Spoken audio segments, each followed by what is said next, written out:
একসময় ৩,৬৫৯ একর জুড়ে ছিল শাল গজারির ঘন বন। এখন টিকে আছে মাত্র ৫০ একর। হারিয়ে যেতে বসা বন ও বন নির্ভর মানুষের জীবন রক্ষায় নতুন উদ্যোগ নিয়েছে সরকার। তো ইতিমধ্যে আমরা শুনতে পেলাম যে এখানে নাকি ইকো পার্ক হবে।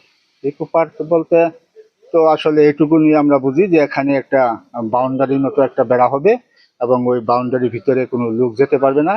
তো কৃষিকাজ, শস্য এগুলো ফলানো যাবে না। আমরা 200 বছর ধরে জমি দখলে, আমার শ্বশুর শাশুড়ি তার বাবা মা দল খাইতেছে 200-250 বছর ধরে। এখন আর শুনি যে পার্ক হয়ে যাবো, ইকো পার্ক হয়ে যাবো।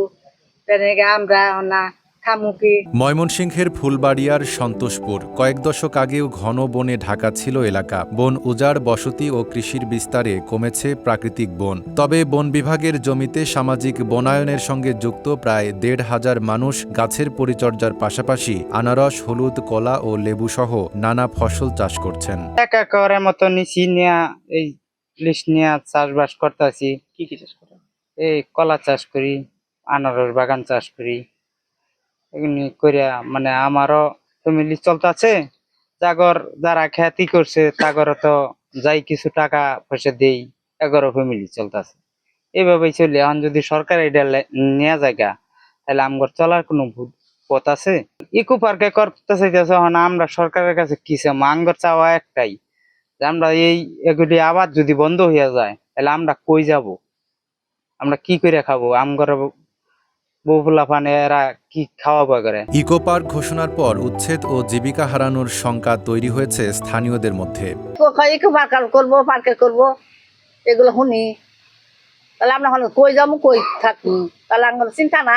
ইকো পার্ক হলে হয়তো গুটি কয়েক মানুষের লাভ হবে, গুটি কয়েক যারা পলিটিক্যালি ইনফ্লুয়েন্সিয়াল, এদের লাভবান হবে। কিন্তু সাধারণ মানুষ যাদের 1% রেকর্ড জমি নাই, তারা খাস জমিতে বসবাস করে, যেমন আছে কিছু সংখ্যালঘু আছে, গারো আছে, হিন্দু আছে, এদের অবস্থা শোচনীয় হয়ে যাবে। মনে করেন পার্ক করবো, আমরা কোন দেশে যাবো এখনো খবর বলার বাইরে। লোডশেডিং কিংবা ঘরের বাইরের তীব্র গরমে ওয়ালটন রিচার্জেবল ফ্যান থাকলে থাকবে শুধু বাতাস আর বাতাস। তবে বন বিভাগ বলছে সন্তোষপুরে এখনও রয়েছে প্রায় ৫০০ বানর। পাশাপাশি শিয়াল, বেজি, কাঠবিড়ালি, বাদুর সহ বিভিন্ন স্তন্যপায়ী প্রাণী এবং নানা প্রজাতির পাখি ও সরীসৃপের দেখা মেলে। আসলাম বানর দেখতে আসে তো অনেক অভাব নাই বানরের। ঠিক আছে, বানরের মজা দিলাম, হাতে হাতে খাবার দিলাম, কায়রা নিয়ে খাইলো সবাই। মানুষ আহে কতদিন, মনে করেন 100 আহে, কতদিন 8-10 জন করে আহে। এরকম করে এই যে আছে, এই যে রবার বাগানে ঘুরে কিবা কষ নামের রস টেঙ্গা দেখে, ওই উচিলে পরে আবার যে বান্দর দেখবার নাকি বানর দেখি।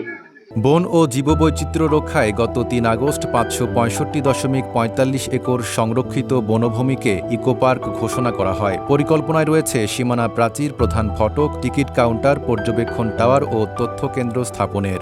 ৫৬৫.৪৫ একর সংরক্ষিত বনভূমি নিয়ে ইকো পার্ক ঘোষণা করা হয়েছে।